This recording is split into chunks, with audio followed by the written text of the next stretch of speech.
Mom let my self-centered stepsister plan my birthday party, so I just laughed in her face. A little background. My mom and dad separated when I was 6 and each went their separate ways. Of course, they had joint custody of me, but they both started new families. When I was 9, my mom married a man. Let's call him Robert, who already had a daughter. Let's call her Kira, who was 2 years older than me. My dad got engaged when I was 8 to a wonderful woman. Let's call her Lila, who he married when I was 12. My relationship with Lila is beautiful. She has truly been a mother to me. She basically helped my dad raise me. She takes an interest in my life. She comforts me. She gives me advice. We have common interests and we do many activities together. She and I recently talked about the possibility of having her legally adopt me as soon as I come of age. Doing so now would be a bit messy legally because of my parents' joint custody.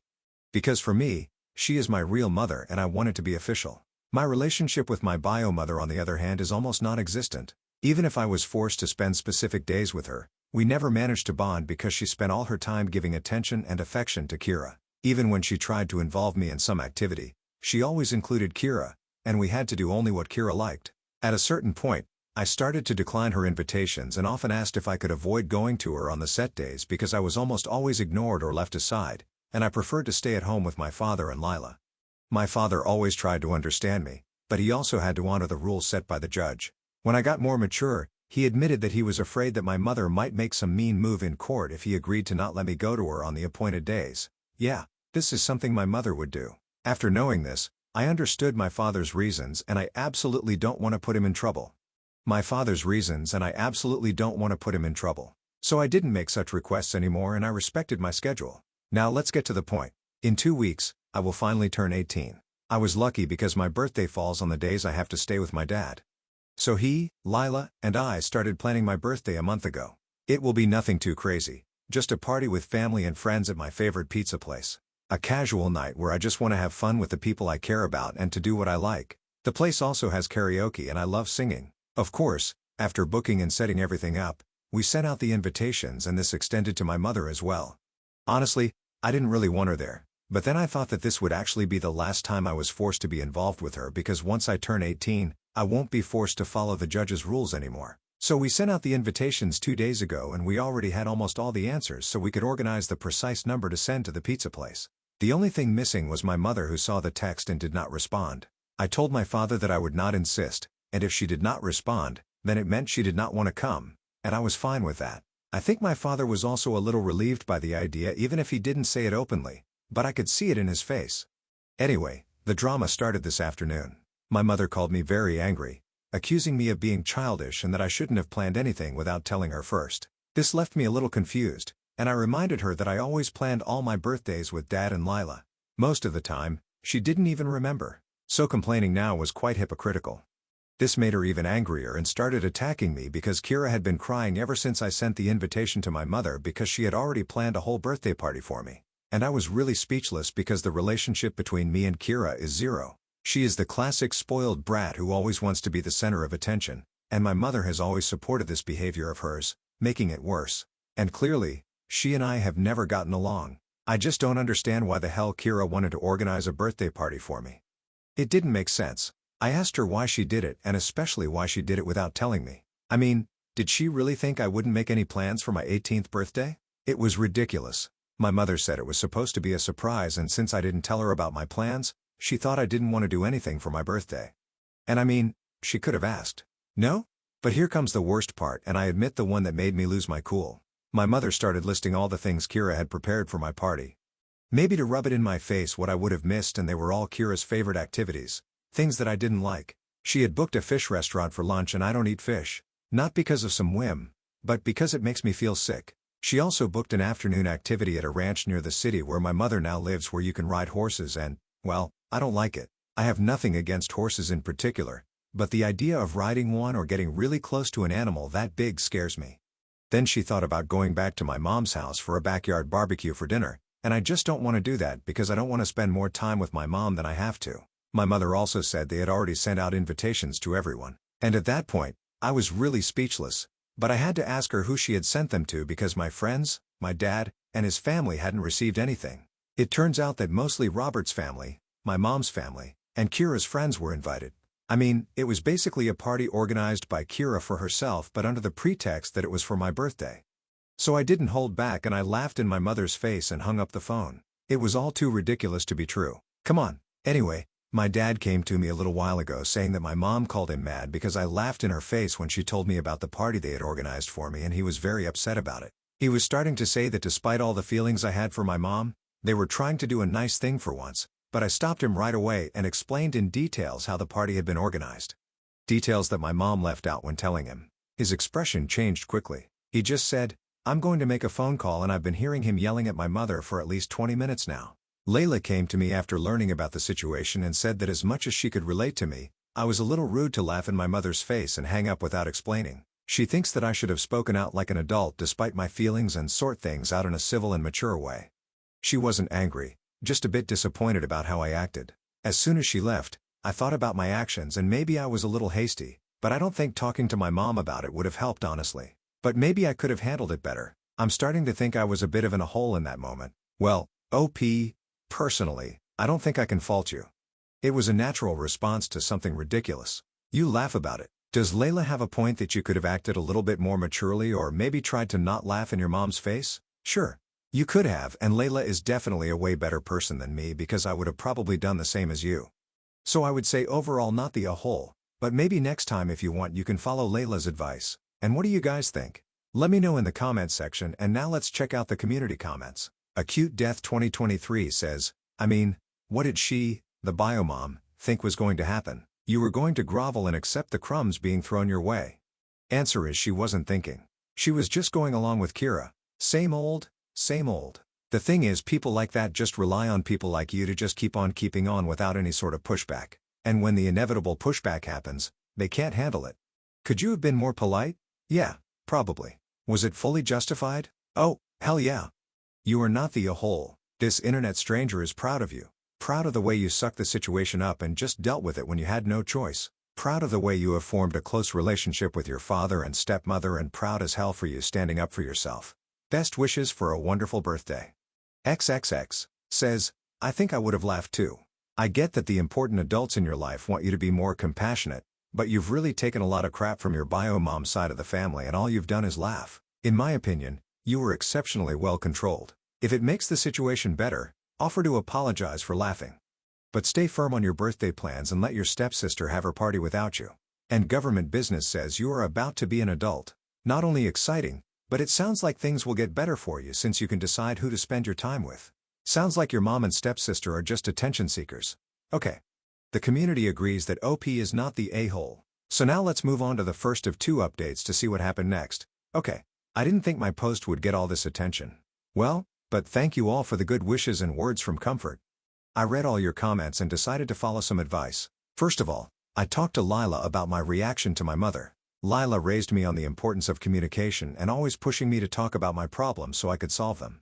So I see where her comment about my behavior came from and I understand it. But I also gave her my point of view, telling her that the situation my mother was explaining was too absurd and laughing is the only natural instinct that came to me. While my mother was talking, at some point, I thought, is this a joke or some sort of bad prank? Is she making this all up because her BS was absolutely ridiculous? Lila said she understood me. And as many of you have told me, she just wanted me to understand that there will be situations in my life where I can't just laugh and hang up the phone, and she was just worried about my reaction. Anyway, we managed to clear the matter between us and I'm happy. I also talked to my dad about the phone call he had with my mom. Apparently, my mom had an excuse for everything. She said that Kira just wanted to do a nice sisterly gesture on my big day, that she wanted to share her hobby riding horses with me, and that she never thought my fish problem was a real problem but just a whim, and the restaurant they had booked at made the best fish around. And that last one is a lie because when I was little, I threw up a couple of times in front of my mom just because we went somewhere that smelled strongly of fish, so she knows very well. It's a real issue for me. My dad retorted that nothing that had prepared had been done for me, that Kira had clearly planned the party for herself, and what kind of party was it for me if none of my important people were there? My mother didn't respond to this. She just started ranting that I was ungrateful and spoiled, so my father told her to go to hell and hung up the phone. After hearing this, I decided to follow another piece of advice you gave me and wrote a message to my mother. This time, I decided to be mature and wrote the message in the most polite way possible. I apologized for laughing, but what she was saying was too ridiculous, so it was the only possible reaction from my side. I reminded her that she never put any effort into building a relationship with me, that she doesn't know me at all and has never cared about getting to know me. And since my birthday party, Kira organized only at things that Kira liked, they could enjoy it together with their family and friends. I also told her that her invitation to my pizza party was withdrawn and she shouldn't bother showing up since she had already made it clear with the last phone call what her priorities were, and now I was going to do it too. And she was absolutely not on my priority list. I already have Layla as a mother, and I couldn't be more happy with her. I concluded by wishing her well with her new family and asked her not to contact me again. She read the message but didn't respond, and I'm fine with that. If she were to respond, I'm sure it would just be more complaints about me being ungrateful and spoiled because I know that talking to her is useless. She would not understand or pretend not to understand. But clarifying things once and for all has put an end to our situation. At least on my side, I had a sort of closure, and I thank you all for that. I probably would have given up and ended contact with her after my 18th birthday without saying anything, but your comments helped me understand that a firm end was necessary. For those who asked how my mom could throw me a surprise party when I wasn't with her, my dad asked her the same question. Along with asking her how she could think he wouldn't throw me an 18th birthday party, my dad took it a bit personally. Lol. And she said they had planned for Robert to come get me the morning of my birthday. He would have explained the situation to Dad and Layla and then take me to Mom's house under some pretense. Honestly, I don't know how it would have worked. I would have flat out refused to go to my mother's if it wasn't our set days no matter what excuse they would have made up. And most of all, I would never have left Layla and Dad to go to Mom's on my 18th birthday. It would have been one thing if my mother and I had a good relationship, but that was definitely not the case. In all of this, the only person I don't feel like blaming is Robert. We never had a close relationship, but he was always polite to me when we lived under the same roof. He even cleared out his study so I could have a permanent room in his house when I went to my mother's. We didn't develop any stepdaughter-stepfather bond, but he always tried to be kind to me, so I don't blame him for any of this. It's likely that he really thinks the party is for me. We don't know each other well enough for him to know my tastes unless my mother told him, which I highly doubt she did. Luckily, I didn't leave anything of mine at my mother's house either. All my things are here at my father's house permanently. Usually, I would pack my suitcase when I went to my mother's with the things I needed for those days and then bring them back when I went back to my father's. I never felt safe leaving anything because Robert's family and Kira's friends came over often and I didn't want to leave anything of mine out in the open to strangers. Well, that's it for now. I hope my mom respects my wish to go no contact, and it doesn't bother me anymore after that. I'd also like to bring up the adoption conversation with Layla after the holidays. She seemed really happy when we first talked about it. Thanks again everyone for your kind words and advice. I can understand that I'm still a little immature, but I feel that this experience has helped me grow a little more and see the issue from other points of view. All the best for you guys. Heart. Well, it'll be good for you for the closure, but the story doesn't end here. We still have the final update. So let's move on with that to see how the story ends. My birthday was yesterday. We celebrated at the pizza place as planned and we had a lot of fun. So a few days after I posted my first update, Robert called my dad. I wasn't there. So from now on, I'll just say what my dad told me. My mom didn't tell Robert about our argument and the fact that I wasn't going to the party Kira organized. She just told him that the plans had changed and that Robert wouldn't have to pick me up on my birthday because my dad was going to drive me to my mom's house. I don't know what she hoped to achieve by lying like this, but my mother's mind works strangely.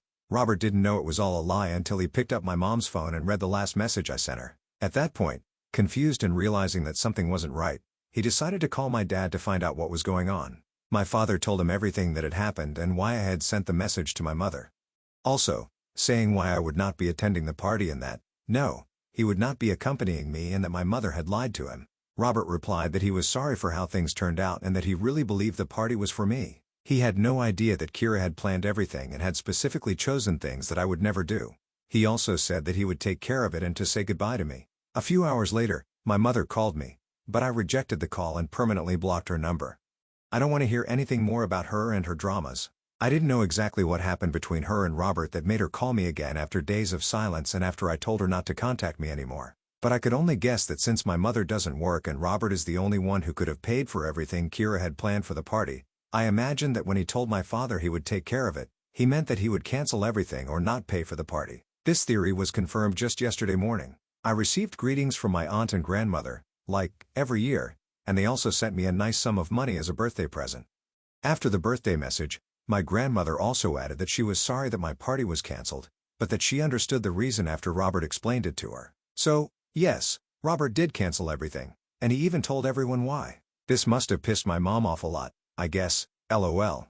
Anyway, my dad read my grandma's message and suggested if I wanted to invite her to the party we were having that night. I was hesitant because, as I wrote in a comment in the previous post, we don't have a close relationship at all. But then I thought that there would be nothing wrong with having her there. She is still my grandma after all, and it's not like she's ever been mean to me. So I replied to the message and invited her, and she accepted. It wasn't bad having her there either, to be honest. She even participated in karaoke with me, and we had fun. We left the pizza place late, so she slept at our house this morning. She even made us breakfast. I don't know if our relationship will change after this, but for now, I'm happy like this. It's nice to finally have a grandmother even if I had to wait 18 years for this moment. Thanks again for your advice and words of support. You all warmed my heart. Heart? Well, I'll call it a happy update. Your mom is out of the picture. Kira's out of the picture, and you've got your family with you. So here's wishing you all the best in the future. Thanks for sharing and take care. And now let's finish this video with a quick mood booster post. This post is from the subreddit Malicious Compliance and it's by user 54Phoenix. Every day off must have a medical certificate. No exceptions. This one comes from my old man's days working at Ford. The usual policy for them, and I'm sure for most of you out there, is a single day off does not require a medical note, but multiple days in a row or those before and after a public holiday do. A new manager decided to cut down on these employees who would take a sickie every so often. He would put in place a policy that even a single day of sick would require a medical certificate. What happened was people would comply with this request, but now rather than one day off to relax, people would take a whole week off. You see, doctors out here are pretty relaxed, and to just ask you how many days you want off when writing a certificate, we also get 14 days sick leave per year. The new policy turned that one day off into 5 day it is. After a little while of this, the policy was rescinded. Oddly enough, this raised its head again at my first workplace.